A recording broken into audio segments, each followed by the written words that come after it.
How's it going today? Today we're going to talk about just a topic today. We're going to talk about, do you go for all-time highs or all-time lows? And it just depends. I could get into my theory on it, my thing about it. Essentially, you always have to ask yourself, why is the stock price or the value of the business that price? So essentially, it's just like anything in life. I mean, there's a reason for the price. It's what the market says, it's the price. So essentially, let's say a can of Coca-Cola or let's say Coca-Cola is more of a is more than the generic brand. Why is that? It's because it's 10 times better or this or that. No, I mean, it just depends, that's just how the pricing works. So, I mean, if you look at a Coca-Cola versus the generic brand, Coca-Cola is more because people pay for it more. So essentially, that's what you have to kind of look at. And like any market, that's how it works. That's kind of a consumer market and everything like that. So that's how you have to look at the stock market, because it is a market. So if you're looking at an all-time high, what are you getting at an all-time high? That means there's more confidence in the business. Maybe the company is doing well. The company is this. The company is merging and has high hopes for it. Or it could be all noise. But if a company's cheap, or it got hit, or a 52-week low, you have to understand, maybe people, why is it cheaper? Well, maybe it's not as good. Or maybe people just dislike it. I mean, with the stock market, you have to understand there's human psychology with it.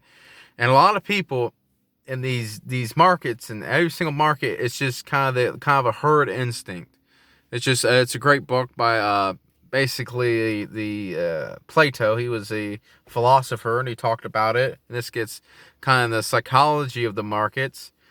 Basically, once you see something cheap, you think it's no good. Because that's kind of what we're told. That's what the marketing, and that's kind of what everybody believes. So everybody, it doesn't have to be the truth. If someone says, if there's 5 people saying a lie, after a while it becomes truth, or perceived as the truth. And then the person says they're lying. Well, he's outnumbered. He must be crazy, and he's off the, so that's just how it kind of works in the market. Because there's people, there's people behind making these decisions. I know, like, duh, but you have to really think. So you always have to evaluate a company when it's at an all-time high. That's what you have to think. Is it just a good company, or a lot of people think it's good? So that's why you always have to be kind of business focused on it. And that's an all-time low. It might be bashed, and everybody's fearing all this and that, and people, that's how it kind of works. There's people behind them things saying to sell these stocks, and they come crashing back down.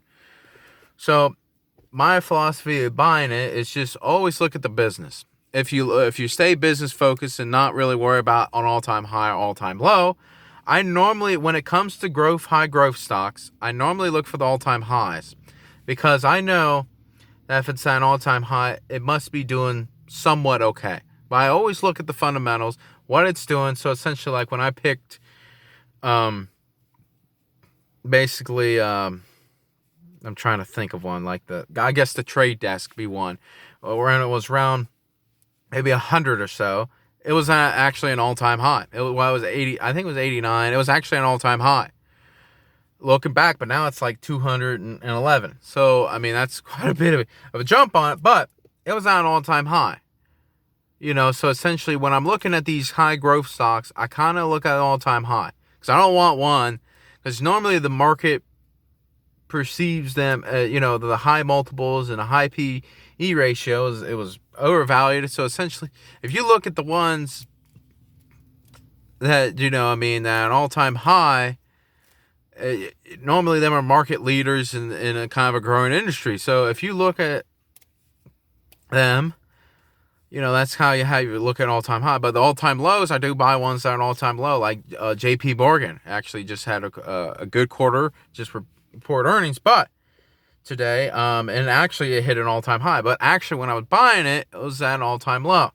And also Bank of America, I don't know, it reports earnings tomorrow, it could be a disaster and come back down. But really, I was buying these stocks actually based on the fundamentals of the business. They weren't bad businesses, but there's I based it on the book value. Actually, Bank of America was actually selling below its book value, so I picked it up for pretty cheap compared to what it was.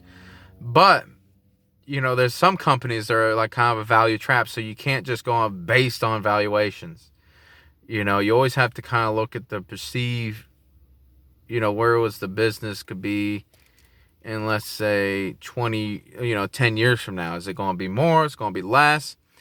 I mean, that's what you always have to look at, with these companies. So even if it's at an all-time high, that could be cheap. I mean, it could be just something that was beaten down, or someone's like, oh, I don't know about this, and you buy an all-time high, then it shoots way up. Or it could be an all-time low and people kind of forgot about it, then you kind of pick it up. So essentially so my kind of theory about it, I always look for the all-time highs when you're looking for a growth stock and you're looking for something.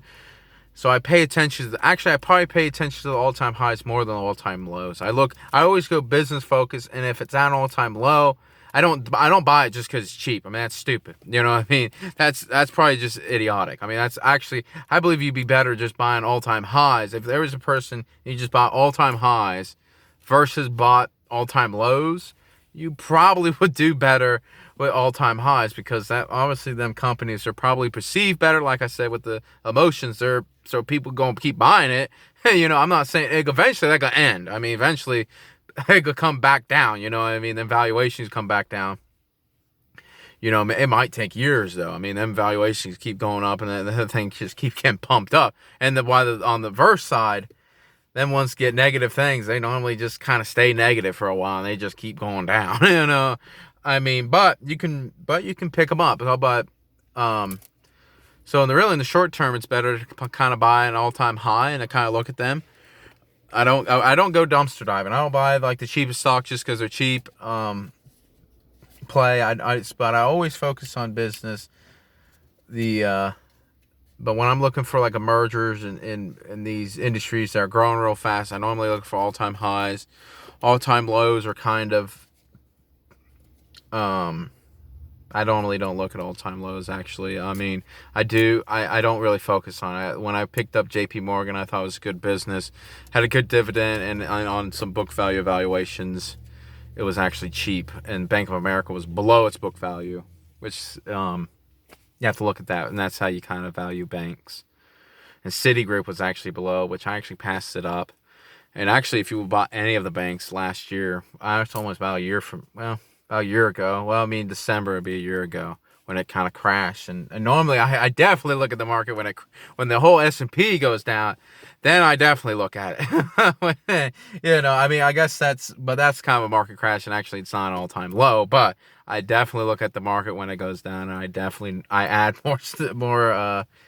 more money when the market goes down. You almost, after a while, I mean, this might sound kind of crazy, but the more you get into markets, the more you get used to these market crashes, and it's just amazing. And you're getting this kind of now. I mean, you get all this fear in there, and people don't even know what they're talking about, and it's like, man, it's like. But anyway, that's kind of how I look at it. It's kind of crazy, but anyway, that's it. I believe.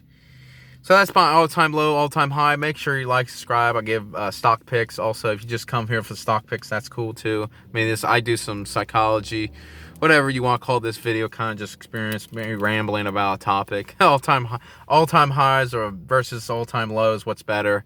Well, it just depends. Always focus on the business. Stay business focused. But I always lean towards all-time highs. I know that sounds kind of crazy. Everybody's like, oh, you want something cheap.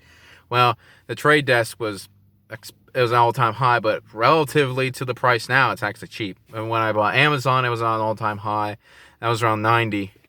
So essentially, it went all the way up to 2,000, and it came down a little bit. But it was on an all-time high. I was buying an all-time high. An all-time high, and I was like, whatever. I'm gonna buy it. It actually went up, and I bought some more. Then it pulled back. But anyway, like, subscribe. I got more videos coming out too. I got a bunch of them coming out. But anyway, thank you for watching.